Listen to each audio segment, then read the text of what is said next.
오늘 하나님이 우리에게 주신 말씀은 창세기 3장 8절에서 24절 말씀입니다. 그 남자와 그 아내는 날이 저물고 바람이 서늘할 때에 주 하나님 동산을 거니시는 소리를 들었다. 남자와 그 아내는 주 하나님의 낯을 피하여서 동산 나무 사이에 숨었다. 주 하나님이 그 남자를 부르시며 물으셨다. 네가 어디에 있느냐? 그가 대답하였다. 하나님께서 동산을 거니시는 소리를 제가 들었습니다. 저는 벗은 몸인 것이 두려워서 숨었습니다. 하나님이 물으셨다. 네가 벗은 몸이라고 누가 일러주더냐? 내가 너더러 먹지 말라고 한 그 나무의 열매를 네가 먹었느냐? 그 남자는 핑계를 대었다. 하나님께서 저와 함께 살라고 짝지어 주신 여자, 그 여자가 그 나무의 열매를 저에게 주기에 제가 그것을 먹었습니다. 주 하나님이 그 여자에게 물으셨다. 너는 어쩌다가 이런 일을 저질렀느냐? 여자도 핑계를 대었다. 뱀이 저를 꿰어서 먹었습니다. 주 하나님이 뱀에게 말씀하셨다. 네가 이런 일을 저질렀으니 모든 집짐승과 들짐승 가운데서 네가 저주를 받아 사는 동안 평생토록 배로 기어다니고 흙을 먹어야 할 것이다. 내가 너로 여자와 원수가 되게 하고 너의 자손을 여자의 자손과 원수가 되게 하겠다. 여자의 자손은 너의 머리를 상하게 하고 너는 여자의 자손의 발꿈치를 상하게 할 것이다. 여자에게는 이렇게 말씀하셨다. 내가 너에게 임신하는 고통을 크게 더할 것이니 너는 고통을 겪으며 자식을 낳을 것이다. 네가 남편을 지배하려고 해도 남편이 너를 다스릴 것이다. 남자에게는 이렇게 말씀하셨다. 네가 아내의 말을 듣고서 내가 너에게 먹지 말라고 한 그 나무의 열매를 먹었으니 이제 땅이 너 때문에 저주를 받을 것이다. 너는 죽는 날까지 수고를 하여야만 땅에서 나는 것을 먹을 수 있을 것이다. 땅은 너에게 가시덤불과 엉겅퀴를 낼 것이다. 너는 들에서 자라는 푸성귀를 먹을 것이다. 너는 흙에서 나왔으니 흙으로 돌아갈 것이다. 그때까지 너는 얼굴에 땀을 흘려야 나단을 먹을 수 있을 것이다. 너는 흙이니 흙으로 돌아갈 것이다. 아담은 자기 아내의 이름을 하와라고 하였다. 그가 생명이 있는 모든 것의 어머니이기 때문이다. 주 하나님이 가죽옷을 만들어서 아담과 그의 아내에게 입혀주셨다. 주 하나님이 말씀하셨다. 보아라, 이 사람이 우리 가운데 하나처럼 선과 악을 알게 되었다. 이제 그가 손을 내밀어서 생명나무의 열매까지 따서 먹고 끝없이 살게 하여서는 안 된다. 그래서 주 하나님은 그를 에덴 동산에서 내쫓으시고 그가 흙에서 나왔으므로 흙을 갈게 하셨다. 그를 쫓아내신 다음에 에덴 동산의 동쪽에 그룹들을 세우시고 빙빙 도는 불칼을 두셔서 생명나무에 이르는 길을 지키게 하셨다. 이 말씀을 살아계신 하나님의 말씀으로 믿습니다. 아멘. 아멘. 여러분 잘 아시는 것처럼 오징어 게임이라는 한국 드라마가 전 세계적으로 히트를 치고 있는 가운데 미국과 유럽과 또 남미 그리고 호주 등 제가 알아보니까 94개국에서 한국 드라마가 넷플릭스 1위를 하는 신기한 현상을 봅니다. 한국 문화 콘텐츠의 힘이 정말 대단하다라는 것을 다시 한번 깨달으며 소망하기는 건강한 문화 콘텐츠가 많이 만들어졌으면 좋겠다라는 소망을 해봅니다. 이 오징어 게임이라는 드라마를 잠깐 설명을 드리자면요. 여러분 스포일러 아니니까 걱정하지 마세요. 이 드라마는 인생이 밑바닥 혹은 벼랑 끝까지 내몰린 그런 사람들이 저마다의 사연을 마음에 품고 자신의 목숨값을 베팅하는 이야기를 그려놓았습니다. 게임 참가자 한 사람의 몸값을 1억으로 책정을 해서 그 게임의 우승자는 456억이라는 거액을 손에 넣게 되고 당연히 드라마의 주인공은 그 게임의 승리자가 됩니다. 그런데 이 과정에서 인간의 모든 추악한 부분이 다 등장합니다. 사람을 죽이고 사람이 죽는 것을 모른 척하고 도와달라고 하는 사람 도와주지 않고 몸을 팔고 믿었던 사람들의 뒤통수를 치는 일들이 일어나면서 인간의 아주 추악한 내면과 특별히 한국 사회의 어두운 부분을 여과 없이 다 드러낸 작품이라고 여러 매체들로부터 호평을 받고 있습니다. 하지만 이런 456억과 같은 가늠이 안 되는 이런 거액이 아니더라도 우리 주변에는 돈 한 푼 한 푼에 웃고 우는 경우를 쉽게 찾아볼 수 있습니다. 돈이 없어서 굶어 죽는 사람들은 아직도 뉴스에 종종 등장하고 있으며, 돈이 없어서 편의점에서 빵을 훔치다가 걸린 어린아이에 대한 소식들도, 그리고 당장의 이익에 눈이 멀어서 사람을 잃고 푼돈을 얻으면서도 기뻐하는 이런 사람들, 당장 정부에서 지급되는 주당 750불짜리 코로나 서포트가 없으면 당장 집값과 생계를 걱정해야 되는 사람들이 우리 주변에 생각보다 많이 있는 상황입니다. 이런 재정적인, 경제적인 어려움만이 우리를 어렵게 만드는 것은 아닙니다. 수많은 사람들이 사람과의 관계, 인간관계의 문제로 인해서 어려움을 겪습니다.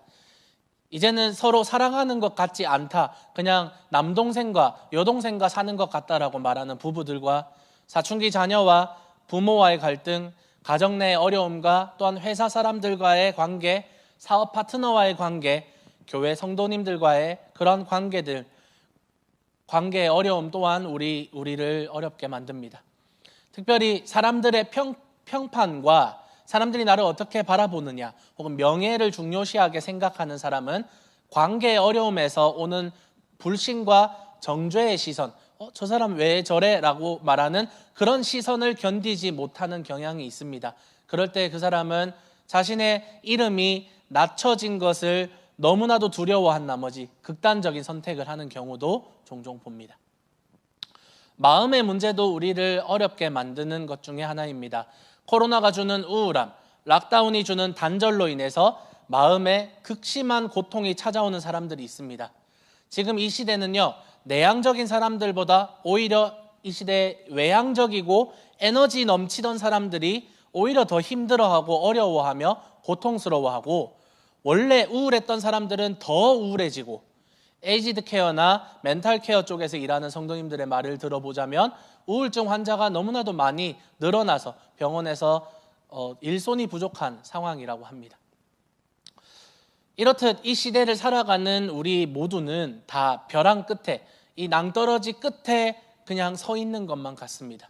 그리고 이 벼랑 끝에는 하나님이 안 계신 것 같습니다. 우리는 어떻게 이 상황에서 살아갈 수 있을까요? 오늘부터 연말까지 예수로 살리라, 벼랑 끝에 선 사람들이라는 타이틀로 성경 안에서 벼랑 끝까지 내몰린 사람들을 살펴보며 그 위기와 어려움의 순간에서 어떤 행동들을 했는가를 살펴보면서 하나님이 그 사건들 속에서 그 사람들의 인생 속에 숨겨놓으신 복음의 진리를 발견하시기를 소망하며 축복합니다. 오늘은 그 시작으로 아담과 하와의 선악과 사건을 살펴보도록 하겠습니다. 오늘 본문 사건에서 우리에게 일러주는 첫 번째 교훈은요, 아담과 하와 또한 벼랑 끝에 서 있다라는 것입니다. 아담과 하와는 하나님의 명령을 받아서 에덴 동산을 관리하고 에덴 동산에서 살면서 창조 세계를 다스리는 임무를 받았습니다. 그래서 그들은 하나님이 주신 모든 것들을 누리고 평화롭게 행복하게 살고 있었습니다. 하지만 아담과 하와는 자기들이 누리는 이 모든 세상, 자기들이 가지고 누리고 혜택을 받은 이 모든 세상의 주인이 자신들이 아니라는 것을 알고 있었습니다. 자기가 스스로 존재하는, 하나님처럼 스스로 존재하는 것이 아니라 누군가로부터 창조되어진 피조물이라는 사실을 알고 있었는데, 그 사실을 리마인드 해주는 장치가 바로 선악과였습니다. 그들에게 허락되지 않았던 선악과가 바로 그들이 나는 창조자가 아니라 나를 창조한 다른 분이 계시고 나는 그의 다스림을 받는 존재다라고 인식하는 장치였다라는 겁니다. 따라서 선악과가 가지는 본질은 하나님과 인간 사이를 규정해주는 일종의 선과 같은 것이었다라고 할 수 있겠습니다. 하지만 여러분이 아시는 것처럼 아담과 하와는 그 선을 넘어버리는 결정을 합니다. 칠드런스 토크에서 은정자매가 자주 언급을 하는데, 죄가 무엇이냐라고 했을 때 죄는요, 하나님께 노라고 말하는 것을 이야기합니다. 하나님이 선악과를 먹지 말라고 했지만 인간은 이에 대해 노라고 하며 선악과를 먹었으며, 많은 종교개혁자들은 이런 인간의 이런 행동을 창조자 하나님께 대한 피조물 인간의 반역과 같다라고 설명을 합니다. 결국 인간은 자신이 지은 이 죄로 인해서 절망 가운데 빠지게 됩니다. 시리즈의 제목처럼 벼랑 끝에 서 있는 신세가 되고 맙니다. 모든 것이 가능했고 모든 것을 누릴 수 있었던, 모든 것이 공급되었던 그 행복했던 에덴에서 그 시절은, 그 좋았던 시절은 끝이 난 것입니다. 아담과 하와에게 죄의 저주가 선언이 되었기 때문입니다. 먼저 아담에게는 노동의 저주가 선언이 됩니다. 오늘 말씀 17절, 18절 말씀을 보시면 남자에게는 이렇게 말씀하셨다. 네가 아내의 말을 듣고서 내가 너에게 먹지 말라고 한 그 나무의 열매를 먹었으니 이제 땅이 너 때문에 저주를 받을 것이다. 너는 죽는 날까지 수고를 하여야만 땅에서 나는 것을 먹을 수 있을 것이다. 땅은 너에게 가시덤불과 엉겅퀴를 낼 것이다. 너는 들에서 자라는 푸성기를 먹을 것이다. 아멘. 열려 있었던 나무 열매를 마음껏 따먹고 마음껏 누리고 자기가 수고하지 않아도 그냥 평생을 행복하게 살 수 있었던 이 아담은 이제 자기 자신이 땅을 직접 일구어야만 했고 땀을 흘리고 수고를 하여야만 땅에서 나는 것을 먹을 수 있는 처지가 되었습니다. 심지어 이 땅도 저주를 받아서 정당한 노동의 대가를 지불하지 못합니다. 10의 수고를 통해서 10의 결실을 맺으면 어느 정도 받아들일 수 있는데 아담이 10의 노동을 해도 돌아오는 것은 10이 되지 않을 때 그의 마음은 너무나도 힘이 들 것입니다. 직장에서, 가정에서 내가 아무리 수고를 해도 내가 수고한 만큼 거두어 들이지 못할 때, 얼마 전에 IT 업계에서 한국에서 일하는 친구가 3일간 집에 퇴근을 못하면서 자기 회사 서버가 정상적으로 돌아가지 못해서 3일 동안 정말 찌든 그 몸을 이끌고 마침내 정상화를 시켜놓고 3일 만에 집에 퇴근을 했는데 정상화 시켜놓은 서버가 퇴근한 지 2시간 만에 다시 셧다운이 되는 일이 생기는 것. 그리고 이런 일들이 반복되면서 일주일에 한 번, 2번 정도 집에 들어가면 다행인 이런 수고를 하는데도 불구하고 이 수고의 정당한 대가가 돌아오지 않는, 거기에서 허탈한 감정이 생기는 것이 바로 우리 사람들입니다. 이것은 바로 이 노동의 저주 때문에 일어나는 일이라는 겁니다. 하와에게는 출산과 권위에 대한 저주가 선언됩니다. 16절 말씀에 이렇게 이야기합니다. 여자에게는 이렇게 말씀하셨다. 내가 너에게 임신하는 고통을 크게 더할 것이니 너는 고통을 겪으며 자식을 낳을 것이다. 내가 남편을 지배하려고 해도 남편이 너를 다스릴 것이다. 아멘. 여자는 출산하는 고통이 더욱 심해졌습니다. 제가 워홀 때 우유를 만드는 젖소 목장에서 한 6개월 정도 일한 적이 있습니다. 그때 소들의 출산을 돕는 일도 제 업무에 있었는데, 그러면 어깨까지 오는 고무장갑을 2겹을 끼고 가서 송아지 그 다리를 찾아서 꺼내주는 그런 일을 했었습니다. 근데 처음 새끼를 낳는 소들만 이 새끼 낳을 때 사람이 좀 도와주면 이제 이 소가 또 시간이 지나서 2번째 새끼를 낳고 3번째 새끼를 낳으면 그때마다 사람이 가서 도와주지 않아도 이 소들이 자고 일어나면 어느새 송아지 한 마리씩 그냥 낳아놓고 평안하게 풀을 뜯으면서 누워있는 그러한 장면들을 제가 많이 보았습니다. 정말 쉽게 낳더라고요. 소들이 고통도 그렇게 심하지 않고요. 유독 사람의 출산의 고통이 유독 심합니다. 그 이유는 바로 죄로 인한 저주 때문일 것입니다. 그리고 여자는 남자에게 다스림을 받는 존재가 되었습니다. 지금 세상은 여성과 남성의 권위가, 지위가 거의 동등해진 세상입니다. 하지만 성경의 말씀에 의하면 남편을 여자가 지배하려고 해도 남편이 너를 다스릴 것이다 라고 이야기합니다. 이번 주에 제가 유튜브에서 재미난 영상 하나를 봤는데, 이 남편이 아내와 다투어서 남편이 잘못한 것 같아요. 그러니까 아내가 남편에게 전혀 말도 걸지 않고 대화도 하지 않는다라는 겁니다.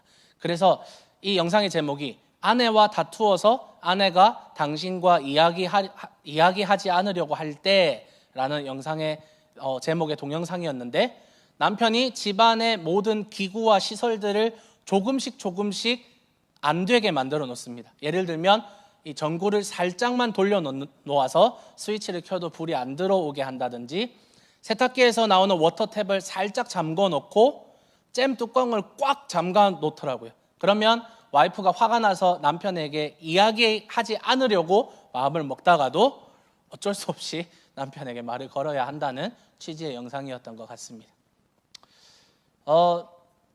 이 저주로 인해서 여자는 남자의 다스림을 받게 되었습니다. 그래서 이런 취지로 바울은요, 여자가 뱀에게 먼저 넘어가 죄를 지었다라는 이유를 들어서 아내가 남편에게 순종해야 함이 마땅하다고 가르치고 있습니다. 그리고 또한 아담과 하와 둘 모두에게는요, 죽음이 선언되었습니다. 19절 말씀을 보시면 너는 흙에서 나왔으니 흙으로 돌아갈 것이다 라고 이야기합니다. 하나님이 경고하신 대로 네가 이 열매를 먹으면 죽는다라는 그 경고대로 그들은 죽게 되었습니다. 육체적으로 죽게 되었고요, 영적인 죽음, 곧 죄와 죽음의 그 지배 아래 있게 되었으며 또한 하나님과의 관계에서 그들은 죽어버렸습니다. 아담과 하와는 이제 완전히 벼랑 끝에 내몰렸습니다. 모든 것을 가지고 있었던 풍요로운 에덴의 시절을 지나 이제는 아무것도 가지지 못하고 완전히 구석에 내몰려버린, 자신들의 잘못된 욕심과 선택으로 인해서 모든 것을 누리고 행복하게 살 수 있었던 에덴이 아니라 인생의 벼랑 끝에 서게 되었다라는 것입니다. 우리도 비슷한 경험을 합니다. 잘못된 욕심과 선택으로 인해서 우리는 스스로 우리의 인생을 스스로 벼랑 끝으로 내모는 선택을 하기도 합니다. 우리는 사람을 잃기도 하고요, 돈을 잃기도 하고 모든 것을 잃고 벼랑 끝에 서게 되는 경험을 반드시 인생에서 한 번은 하더란 말입니다. 하나님과의 단절 가운데서 어떻게 먹고 살아야 하는지에 대한 막막함, 이 아담과 하와가 가지고 있었던 이 막막함은 우리 또한 느끼면서 아담과 하와를 공포에 빠지게 만든 것처럼 우리 또한 하나님과의 단절 가운데에서 그런 공포감을 느끼게 됩니다. 그냥 죽으면 편할까? 그냥 죽을까? 라는 극단적인 생각까지 하게 됩니다. 우리는 이 벼랑에서, 이 벼랑 끝에서 무엇을 할 수 있을까요? 오늘 아담과 하와는 어떤 선택을 하였을까요? 계속해서 살펴본다면 아담과 하와는요, 하나님을 피하는 결정을 하게 됩니다. 8절 말씀입니다. 그 남자와 그 아내는 날이 저물고 바람이 서늘할 때 주 하나님이 동산을 거니시는 소리를 들었다. 남자와 그 아내는 주 하나님의 낯을 피하여서 동산 나무 사이에 숨었다. 안타깝게도 아담이 할 수 있는 당연한 결정이 바로 숨는 일이었을 것입니다. 죄를 지은 인간은요, 하나님 앞에 부끄러워할 수밖에 없습니다. 우리는 어떤 사람이 죄를 짓거나 잘못을 했는데도 불구하고 부끄러움을 전혀 느끼지 못할 때, 그런 경우에 그 사람에 대해서 철면피다 혹은 짐승의 탈을 쓴 사람이다 라고 이야기합니다. 중국의 철학자였던 맹자라는 사람은요, 죄를 짓고도 부끄러움을 모르면 사람이 아니다, 무수오지심 비인야라는 말을 하기도 했습니다. 성선설을 주장했던 이 맹자, 인간은 원래 태어날 때부터 선하다라는 주장을 하는 이 맹자인지라 부끄러움을 모르는 사람은 사람이 아니다라고 말을 하면서까지 부끄러움을 모르는 사람은 있을 수가 없다라고 생각했는지도 모르겠지만, 사실 부끄러움을 모르는 사람, 인간 이하의 사람들은 너무나도 많이 발견됩니다. 내가 동생을 지키는 자입니까? 라고 동생을 죽이면서 뻔뻔하게 하나님께 항변했던 가인의 모습이라든지, 아니면 아버지의 후궁들과 대낮에 모든 대신들 신하들이 보는 야외에서 잠자리를 가진 압살롬과 같은 자들에 비하면 아담과 하와가 부끄러움에 하나님의 낯을 피해서 숨는 것은 오히려 긍정적인 면이 있다고도 할 수 있을 것 같습니다. 그리고 그만큼 죄가 거듭되면 거듭될수록, 인류의 역사가 흐르면 흐를수록 인간의 마음에 마치 약의 내성이 생기는 것처럼 어느 순간부터는 죄에 대해서 죄책감도 생기지 않고 하나님께 대한 부끄러움도 사라지게 된다라는 그런 슬픈 의미이기도 합니다. 아담과 하와는 하나님을 피하여서 숨는 선택을 합니다. 감히 하나님께 나오지 못하고 자신의 죄와 벌거벗은 몸을, 벌거벗은 그 죄의 민낯을 마주하고는 그대로 하나님을 피해서 숨어버리는 결정을 합니다. 제가 몇 달 전에 한 식당에서 밥을 먹고 있었는데 5살 정도 되어 보이는 아이가 실수로 접시를 테이블 밑으로 떨어뜨려서 접시가 깨지는 일이 있었습니다. 그러자 아이는 어쩔 줄 몰라 하다가 그 고사리 같은 손으로 자기 얼굴을 이렇게 푹 감싸고는 엄마 품으로 숨어버립니다. 접시가 깨지고 그 식당에 있던 주변의 사람들이 모두 자기 쪽을 쳐다보자 아이는 너무나 부끄러운 나머지 그대로 숨어버리는 결정을 한 것입니다.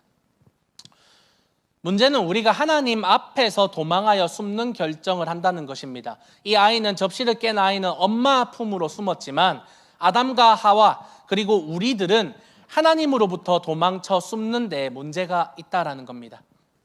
죄로 인해서, 우리의 잘못으로 인해서 우리는 하나님으로부터 도망쳐요. 숨는 것처럼 소극적이지 않고 오히려 이제는 적극적으로 하나님을 뒤로하고 하나님 아버지로부터 도망쳐 나옵니다. 아버지, 나에게 주실 유산을 미리 좀 주십시오 라고 당당하게 외치며 하나님의 것을 훔쳐서 세상으로 달아나 버리는 것이 바로 우리 인간입니다.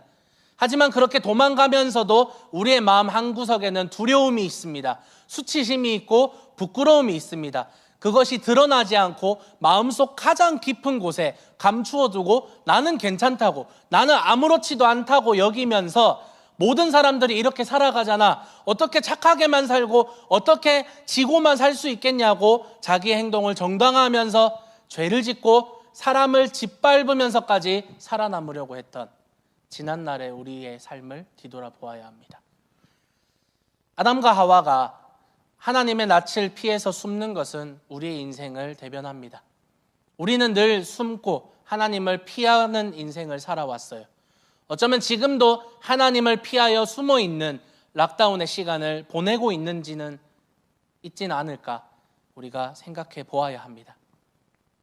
C.S. 루이스는 우리에게 배고픔이나 목마름이라는 갈증이 존재하듯이 우리 마음에는 계속해서 무언가를 원하는 소욕, 정욕이 존재한다고 말합니다. 그것은 바로 우리 마음 안에 하나님만이 채울 수 있는 구멍이 존재한다라는 겁니다. 빈자리가, 하나님만이 채울 수 있는 그 텅 빈 빈자리가 존재한다는 것입니다. 이 마음에 생겨난 이 구멍은요, 이 구멍을 채우기 위해서는 우리는 하나님을 대신할 다른 무언가를 계속해서 찾아다닙니다. 락다운으로 인해서 마음이 진정되지 않는 분들이 만약에 계시다면 하나님이 아니라 하나님을 대신할 이 구멍을 채울 다른 무언가를 계속해서 찾아서 그 공허함을 채우려고 할 것입니다. 락다운이 아니었을 때는 사람을 만나는 것으로 그 공허함을 채웠지만 지금은 그 공간이 채워지지 않습니다. 그래서 나에게 위로를 주는 다른 것들을 찾습니다. 유튜브나 넷플릭스와 같은 미디어로 채워보려고 해보고 맛있는 음식을 먹으면서 이것을 해결하기도 하며 쾌락과 유흥을 찾아가기도 합니다. 하지만 그 갈증은, 그 구멍은 메워지지 않고 오히려 우리를 더욱 목마르게 만듭니다. 하지만 또한 나는 마음의 흔들림 없이 잘 지낸다고 하시는 자신하는 사람들 또한 하나님 없이 건강하게 잘 지내고 있다고 만약에 스스로 생각하신다면 과연 그것이 정말로 건강하게 이 락다운의 시간을 보내는 것인가 뒤돌아보아야 합니다. 하나님 없이 아무런 문제가 없이 마음의 외로움이나 마음의 두려움도 전혀 느끼지 못하고 하나님이 내 마음 가운데 없는데 그렇게 살아가는 것만큼 심각한 문제는 없습니다. 죄를 짓고도 뻔뻔하게 아무 죄책감 없이 부끄러움 없었던 가인이나 압살롬과 같은 사람들처럼 그렇게 하나님으로부터 도망치고도 하나님이 없는 삶을 살아가고도 하나님이 필요 없다고, 나는 잘 지내고 있다고, 나는 무죄하다고 그렇게 말하고 있는 것은 아닌가요? 그렇게 묻어질 대로 묻어진 우리의 마음은요, 더 이상 하나님을 볼 수 없게 만들어 버립니다. 이제는 하나님의 모습을 볼 수도 없고 우리가 보고 싶어도 하나님의 모습을 볼 수 없게 되었습니다. 아담과 하와는 숨는 것을 택하는 것이 아니라 하나님께 나아와야 했습니다. 언제든 찾을 수 있었던 바로 그때 하나님을 부르고 하나님께 용서를 구해야 했습니다. 하나님을 피해서 숨는 것이 아니라 하나님과 대면해야 했습니다. 이사야는 이렇게 이야기합니다. 너희는 만날 수 있을 때 주님을 찾으라. 너희는 가까이 계실 때에 주님을 불러라. 악한 자는 그 길을 버리고 불의한 자는 그 생각을 버리고 주님께 돌아오너라. 주님께서 그에게 긍휼을 베푸실 것이다. 우리의 하나님께로 돌아오너라. 주님께서 너그럽게 용서하여 주실 것이다. 아멘. 우리는 하나님을 만날 수 있을 때 찾아야 합니다. 하나님이 가까이 계실 때에 불러야 합니다. 하나님은 우리에게 은혜를 허락해 주세요. 하나님께 돌아오기를 기다리시면서 우리를 언제든지 너그럽게 받아주시며 용서하실 준비가 되신 분입니다. 아담과 하와는 자신들의 부끄러움과 두려움에도 불구하고 하나님께 나아와야만 했습니다. 아무것도 남지 않은 그 상황 속에서, 그 벼랑 끝에서 그들은 하나님께 돌아와서 용서를 구해야만 했음에도 불구하고 그들은 회개는커녕 하나님을 피하고 도망치는 결정을 한 것입니다. 우리의 인생도 결국 도망치다 벼랑 끝에 서게 돼 있습니다. 바로 그때 비로소 마지막으로 우리 가운데 하나님이 생각이 납니다. 그 벼랑 끝에서 여러분의 모든 인생을 걸고 한 번쯤 했던 기도가 다들 한 번쯤 있으시지 않나요? 하나님, 이것만 해결해 주시면, 하나님, 이 기도를 들어주십시오 라고 눈물을 흘리며 야곱이 하나님의 천사와 씨름한 것과 마찬가지로 하나님과 씨름했던 지난날의 일들이 있어요. 그때 문제가 해결되었든 해결되지 않았든 이제 물러설 곳 없는 이 낭떠러지에서 간절하게 하나님이 어디 계시냐, 하나님 어디 계십니까, 나를 도와주십시오 라고 불렀던 그 기도를 하나님께서 들으셨을 것입니다. 그리고 그때에 여러분과 함께 했던 하나님은 지금 오늘 이 락다운의 시간 가운데서도 여러분과 함께하고 계십니다. 그럼에도 불구하고 우리의 인생은 지속적으로 끊임없는 락다운이나 코로나와 같은, 아니 오히려 락다운과 코로나보다 훨씬 더 어려운 어려움을 만나게 될 것입니다. 다시 또 벼랑 끝으로 내몰릴 수 있습니다. 락다운이나 코로나는 전혀 비교도 되지 않을 정도의 더 심한 고난이나 위기를 분명히 만나실 것입니다. 그때 여러분이 이것을 기억하셨으면 좋겠습니다. 도망쳐 숨는 것이 아니라 하나님께 그 부끄러움까지, 나의 죄된 모습들, 그리고 내가 하나님을 찾지 않았던 그 죄의 모습들, 그 부끄러움까지 가지고 하나님 앞에 나가야 한다는 사실을 말입니다. 그리고 동일하게 락다운으로 인해서 내가 아무런 열정과 힘도 없이 하나님을 생각하지 못하고 24시간을 보내고 있음에도 불구하고, 그래서 그것으로 인해서 죄책감을 가지시거나 아니면 하나님을 전혀 생각도 하지 않고 찾지도 않고 찬양이나 예배나 기도나 아무것도 필요 없다라고 여기시는, 정말 하나님이 필요하지 않다라고 느끼시는 분들까지도 하나님이 여러분과 지금 이 시간 함께 하기를 원하신다는 사실을 기억하셨으면 좋겠습니다. 로마서 10장 13절 말씀입니다. 주님의 이름을 부르는 사람은 누구든지 구원을 얻을 것입니다. 아멘. 하나님을 찾아야 합니다. 하나님의 이름을 불러야 합니다. 우리의 마음속에 있는 구멍, 그 구멍을 허망한 것으로 여러분의 공허함을 채우지 마시고 하나님을 불러야 합니다. 그 부끄러움과 그 죄책감을 가지고 피하여 숨는 것이 아니라 하나님을 찾으십시오. 하나님은 여러분을 기다리고 계십니다. 세 번째로, 그래서 하나님이 먼저 우리를 찾아오십니다. 우리는 늘 숨고 하나님으로부터 도망치는 인생이었습니다. 그리고 하나님과 멀어진 이후로는 하나님을 대신할 것을 갈망하며 헛된 우상을, 그것을 쫓아서 사는 삶이었습니다. 하지만 실상은 우리가 그것을 쫓는 줄 알았지만 우리는 늘 쫓기는 인생, 우리는 늘 불안하고 초조한 인생이었습니다. 우리 마음에 늘 불안함과 초조함과 두려움이 있었고, 그 두려움이 찾아올 때는 정신을 차리지 못하고 무서워 떨며 잠도 못 자고 밥도 못 먹고 공황장애가 오듯이 그렇게 불안해했던 것이 바로 우리였습니다. 시편 42편 5절 말씀에는 인간의 이런 심리가 그대로 드러납니다. 내 영혼아, 내가 어찌하여 그렇게 낙심하며 어찌하여 그렇게 괴로워하느냐. 시편에는 이런 인간의 심리를 표현한 시들이 너무나도 많습니다. 왜 이렇게 불안하고 낙심하고 괴로워하느냐, 괴로움으로 왜 잠도 이루지 못하느냐, 우리에게 하는 말 같습니다. 숨어 있었던 그 풀숲에 숨어 있었던 아담과 하와의 심리가 어땠을까요? 제정신이 아니었을 겁니다. 제대로 된 판단도 내리지 못했을 것입니다. 마치 어려운 일을 만났을 때 우리가 하듯이 말입니다.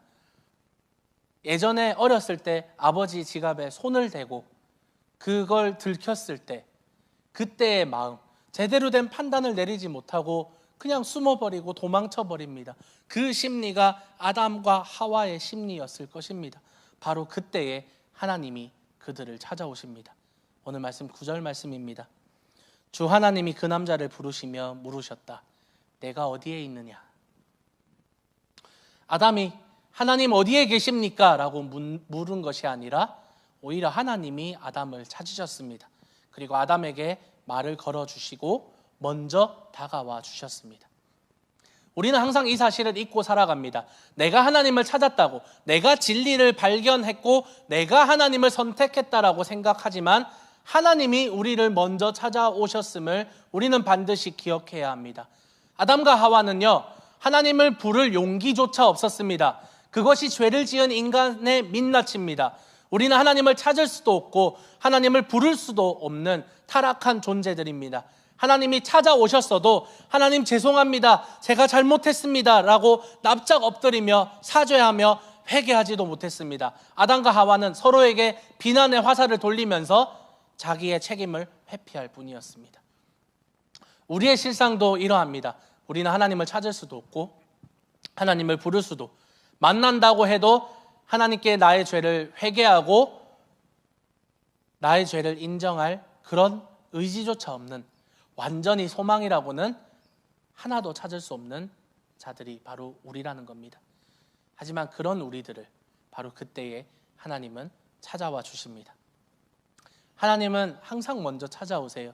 아담에게 내가 어디에 있느냐라고 먼저 다가오신 하나님은요, 모세에게도 두려움에 떨고 있었던 그 살인자 모세에게 모세야, 모세야, 나는 너의 조상 하나님 여호와다 라고 먼저 찾아오셨어요. 이스라엘을 위해서 여호수아에게, 모세에게, 아브라함에게 먼저 다가와 주시고 그들에게 먼저 약속해 주시고 그들보다 더욱 앞서서 항상 일하셨던 하나님을 우리가 지난주까지 말씀을 통해서 배웠습니다. 그 이후에도 사무엘에게도 사무엘아 사무엘아 부르시며 하나님은 먼저 찾아와 주셨고, 안드레와 베드로와 많은 제자들에게, 그리고 수많은 병자들과 죄인들에게 예수님은 먼저 다가와 주셨습니다. 삭개오야, 내가 너의 집에서 유하여야 하겠다. 예수님은 항상 죄인들을 먼저 찾아오셨습니다. 이렇듯 하나님은 항상 그래왔습니다. 이스라엘이 준비가 되었기 때문에 아담과 하와가, 모세가, 여호수아가, 이스라엘이, 그리고 우리가 준비가 되었기 때문에 하나님이 우리를 찾아오신 것이 아니라 그들의 그런 부끄러운 민낯과 하나님께 가까이 가지 못하는 그런 상황들에서도 하나님은 항상 그들을 먼저 찾아와 주시고 그들을 찾으시고 부르셨습니다. 심지어 이런 일까지 행하셨습니다. 21절 말씀에 주 하나님이 가죽옷을 만들어서 아담과 그의 아내에게 입혀주셨다. 심지어 하나님은 짐승을 죽여서 그들에게 가죽옷을 지어 입히셨습니다. 최초의 살생은 하나님이 하셨습니다. 그리고 최초의 제사 또한 하나님이 하셨습니다. 살생도, 제사도 필요하지 않았던 완벽한 하나님의 창조 세계와 에덴에서 피가 흘렀습니다. 하나님이 만드신 완벽한 창조 세계의 생명을 하나님이 취하셨습니다.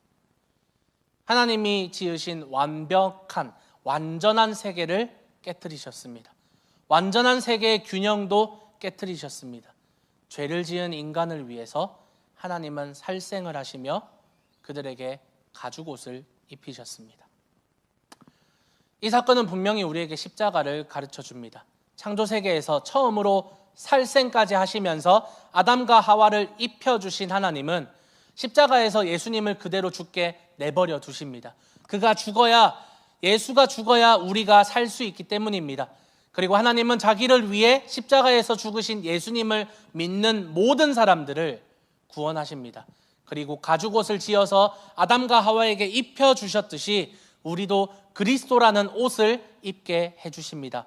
갈라디아서 3장 27절에 여러분은 모두 세례를 받아 그리스도와 하나가 되고 그리스도를 옷으로 입은 사람들이기 때문입니다. 로마서 13장 14절 주 예수 그리스도로 옷을 입으십시오. 하나님은 우리에게 그리스도라는 옷을 입혀주시는 분입니다. 더 나아가 하나님은 복음까지도 선언해 주셨습니다. 오늘 말씀 15절 말씀입니다. 내가 너로 여자와 원수가 되게 하고 너의 자손을 여자의 자손과 원수가 되게 하겠다. 여자의 자손은 너의 머리를 상하게 하고 너는 여자의 자손의 발꿈치를 상하게 할 것이다. 아멘. 여자의 후손인 예수 그리스도가 우리를 사로잡았다고 착각하는 사탄의 머리를 밟고 승리할 것을 이미 지금 이 시점에서 선언을 해주십니다. 그리고 예수님께서는 십자가에서 사탄의 권세를 끊고 우리를 살려주시고 우리를 하나님께로 인도하시며 구원하셨고, 더 나아가 마지막 날에 완전히 그를 멸망시키고 승리하실 예수님을 우리가 맞이할 것입니다. 벼랑 끝에 서 있을 때 우리 주위에 아무도 없는 것 같습니다.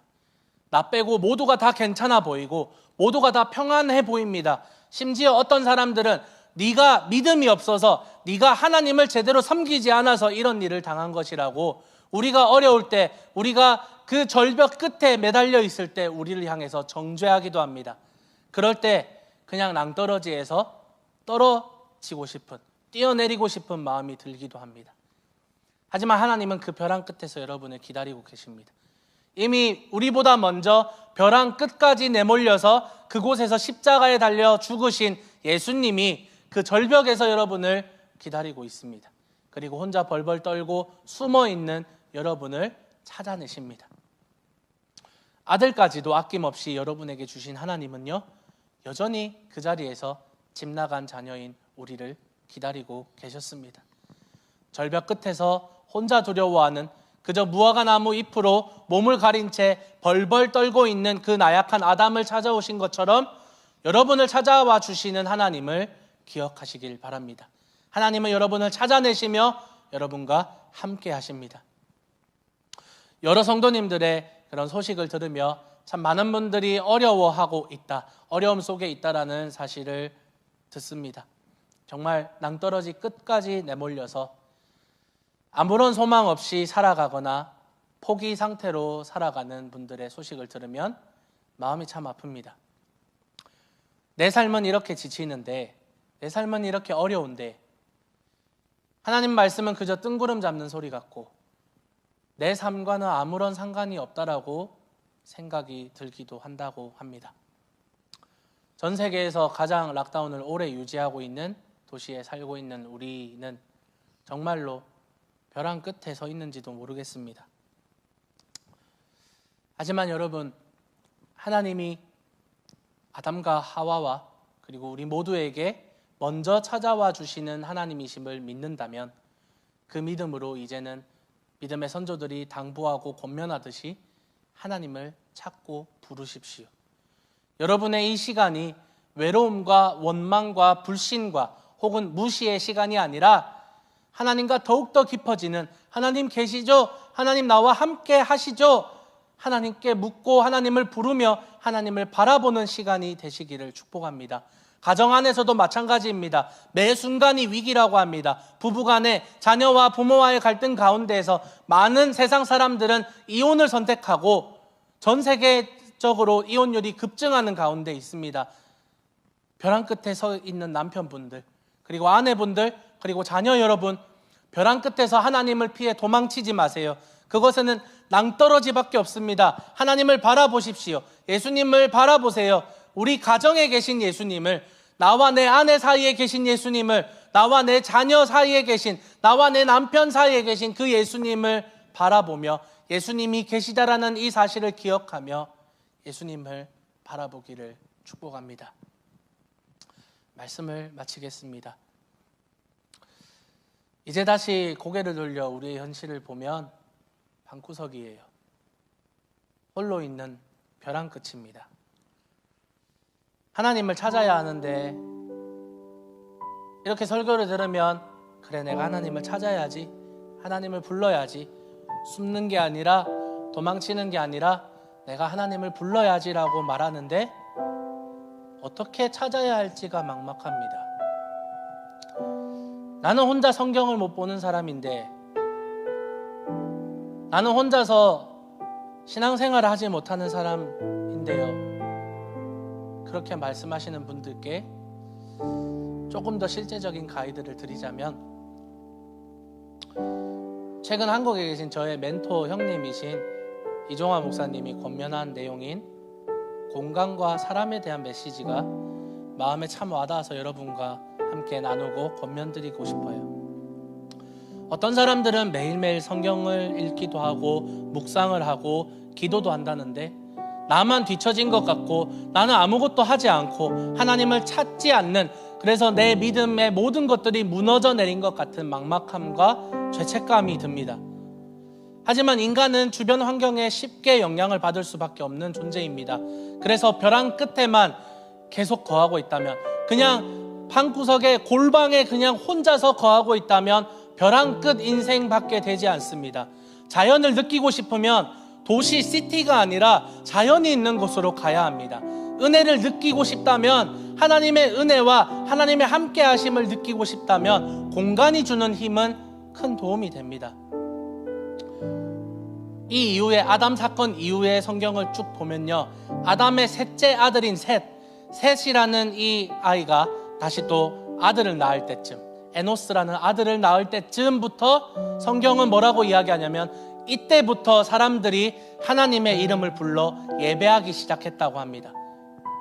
마찬가지로 교회에 오지 못하고 있는 상황에 있는 우리가 집에서 바로바로 예배하기가 쉽지 않아요. 매일매일 에덴에서 하나님을 보며 하나님과 교제하며 이야기했던 아담이 에덴에서 쫓겨나와서 제대로 예배하지 못했어요. 제대로 하나님을 찾지 못했을 거예요. 그러니까 한참 시간이 지난 후에 셋의 시대에, 에노스의 시대에 비로소 사람들이 하나님을 찾기 시작했기 때문이에요.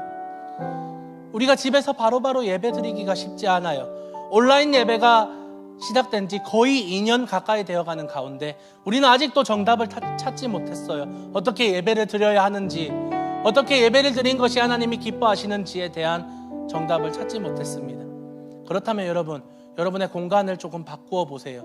찬양을 틀어보시고요, 눈에 띄는 곳에 성경도 놓아보시고요, 그리고 락다운이 끝나면 여러분 교회로 오세요. 함께 찬양하며 함께 예배하며 기도할 때 우리가 힘이 납니다. 여러분 교회로 찾아오세요. 그리고 또한 사람에게 많은 영향을 받습니다. 나는 혼자 성경을 읽을 힘이 없어요. 벼랑 끝에서 하나님을 만날 힘이 없습니다. 하나님을 찾고 부르짖을 힘이 없다면 여러분, 그렇게 하나님을 찾고 부르짖는 하나님의 사람들을 만나세요. 성경을 읽고 묵상을 하고 여러분에게 위로와 권면과 도전을 주는, 복음을 알려주는 사람들을 만나서 교제하세요. 술을 먹고 도박을 하는 사람들과 함께 놀면 나도 술을 먹고 나도 도박을 할 가능성이 높습니다. 하지만 여러분, 하나님의 사람들을 만나세요. 아침마다 많은 사람들에게 성경 메시지를 보내주는 청년이 있어요. 저희 집에 사는 바리스타 청년이에요. 아주 칭찬합니다. 함께 큐티 나눔을 하거나 혹은 함께 성경 통독을 나름대로 해보려고 하는 그런 무브먼트도 있어요. 우리 팀3 어린이 부서에서 매주 수요일 저녁에 모여서 줌으로 기도회를 가집니다. 목요일에는 청년들이 모여서 함께 쉐어링을 하고 기도를 해요. 저에게 이 락다운 기간 동안 오히려 더 전화를 더 많이 하셔서, 강도사님, 성경의 이 부분은 어떤 의미가 있나요? 예수님은 왜 이렇게 말씀하셨나요? 바울은 왜 이렇게 말했나요? 라고 성경에 대한 궁금증을 계속해서 묻고 해결하시는 분들도 여러분 계십니다. 그렇게 나는 하지 못해도 우리 주변에 성경을 붙들고 사는 이들이 있어요. 그 사람들을 가까이 하시면 그들에게서 자연스럽게 예수님 이야기, 복음을 들을 수 있고, 예수로 사는 삶이, 예수로 살고 있는 삶이 어떤 삶인지 그들의 삶을 통해서 간접적으로 볼 수 있습니다. 다행히 지금 밖으로 나가서 밖에서는 만날 수 있는 환경이 열렸습니다. 여러분, 공간을 바꿔보세요. 그리고 사람을 만나보세요. 그런 작은 변화가 하나하나 쌓일 때 어느샌가 벼랑에서 벗어나 있든지, 아니면 어느새 나는 벼랑 끝에 있었지만 그 벼랑 끝에서 하나님을 발견할 수 있고, 그 벼랑 끝에서 하나님 계시네요, 하나님 나와 함께 하셨네요, 할렐루야를 외치는 여러분 자신을 발견할 것입니다. 여러분, 하나님께 나아갑시다. 벼랑 끝에서 손 내밀어 주시는 그분을 바라보며 벼랑 끝 인생을 복음으로 부르시고 그 복음을 들고 땅 끝으로 가는 벼랑 끝 인생을 땅 끝 인생으로 역전시키시는 그 하나님을, 그 예수님을 여러분이 만나시기를 축복합니다. 여러분 혼자가 아닙니다. 숨지 마시고 도망치지 마시고 여러분 함께 하나님을 바라봅시다.